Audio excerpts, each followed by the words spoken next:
What I'm going to present to you are various options of repayment and the tax impacts for the various projects that have been presented. So if we start with the option A, which has a total cost of $14,980,000, we typically, the top option is a 20-year level repayment. So that would be just like a mortgage repayment, level payments over the life of the borrowing. The dark blue represents your current outstanding long-term debt. So that's the debt or bond payments that are in place for everything that's been done to date at the school district. And you'll see that those stay fairly consistent out through years 2021 and 22, where the debt is reaching maturity and starts to pay off. So if we lay the 20-year level payment in the yellow on top of that, you'll see a tax increase that will occur in 2013, and then gradually as the other debt is repaid, the total tax rate for your debt service fund would decline as the old debt is paid off. We're talking about, what I'm presenting today is your debt service tax rate fund. It does not address your other funds, your general fund, your bus transportation fund, your bus replacement, capital projects funds. Those are all funds that make up your total tax rate of the school district.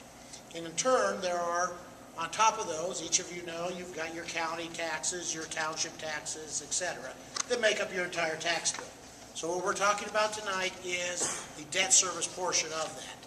Your administration and board continue annually through their budgeting process to manage the entire school tax rate. But this again is one piece of that. If we look to the bottom graph, another repayment option that's available in the state of Indiana is something that we call tailored repayment.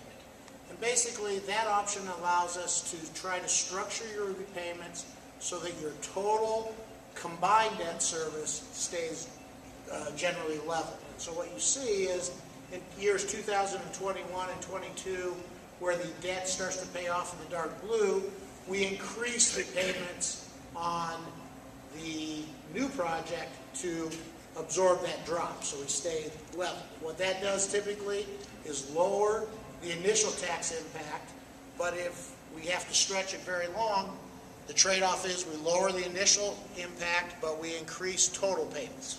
So if we go to the next slide, I've shown now what do those impacts look like. So on a 20-year level repayment up top, we're looking at an estimated tax increase for the Project A of $14,980,000 of approximately 17.72 cents per $100 of assessed value.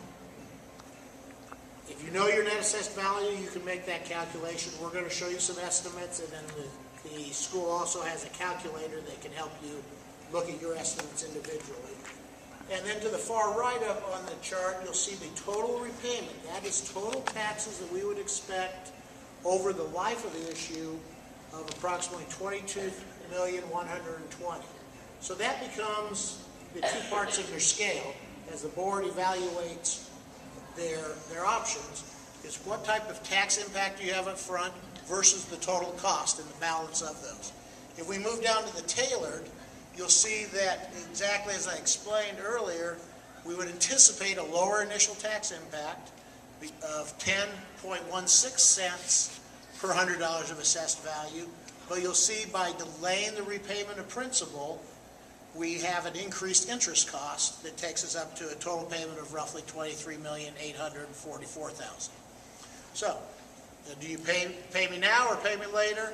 You know, who pays for the project? Typically, you know, any renovations you do would have a long life to them. The more people, one theory is, share that with as many taxpayers as are using the project.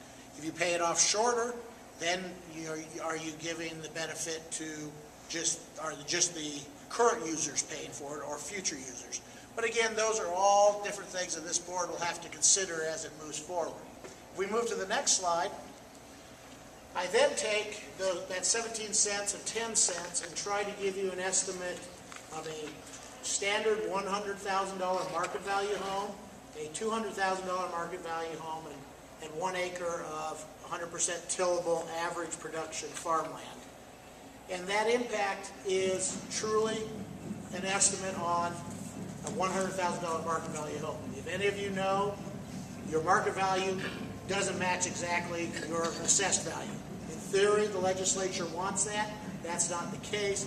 But for our assumption, I assume that $100,000 home is a $100,000 market value home. I then assume that we reduce the gross assessed value by the homestead exemptions and credits and a mortgage exemption, which brings us down to a net assessed value of $32,500, I think, or $500. That net assessed value is what we take that tax rate on. So we take 17.72 cents times the net assessed value divided by 100, and that gives us our estimate. So for the $100,000 home, this project would have an estimated cost of approximately $52 per year for that homeowner, or 4.33 cents per month. For the $200,000 representative home, approximately $154 per year, or 12.83 cents per month. And for the farmland, any of you that have farmland realize that every acre of land is broken into pieces. Your whole farm parcels are broken into production levels within that farmland. I've assumed the 2013 basic assessed value of $1,650 per acre with average production. So we multiply it times a factor of 1. The reality is every parcel of farmland will have various production factors. So you may have a 0.85 production on one piece of your land, you may have a 1.1 someplace else, and all of those are combined for your net assessed value. So as a farm, this isn't real helpful to you. It gives us an indication. You need to go look farther and pull out your tax bills and find out what your net assessed values are. But as an example, based on those assumptions, we're talking about $2.60 per 1 acre of farmland. We move to the tailored option. You'll see that the effect of moving from 17 cents to 10 cents is approximately $30 per year for the $100,000 home, or $2.50 per month, $88 per year for the $200,000 home, or $7.33 per month, and then $1.46 for the farmland.